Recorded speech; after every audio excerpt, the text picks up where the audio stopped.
In a sense, this is a gathering of none other else but of partners. Makita tanan na aniya karon nagkakatigom mga partners. But interestingly, karon nga mga adlaw, ang pulong nga partner has become a byword for many.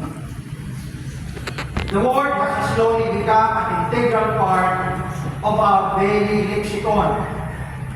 And as an effect of that, the word has provided a new framework of understanding about human relationships. For example, we divide acceptance of same-sex relationships throughout the world. The terms wife and husband have been replaced by the word partner. Karon kung mo na itong mga madungog na kapikas, hindi na tawag ng asawa o para kung hindi partner. One time, ako yung exposure sa gawas ng atong nasod. Ang akong napuyan, paling sinabi, ang tawag nila sa mga sa partner.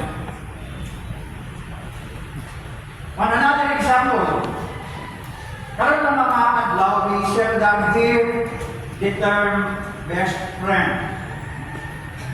Tungod kay it has been supplanted with the word partner to describe not only close friendship, but also that kind of relationship that covers joint undertakings, either for good or bad interest or for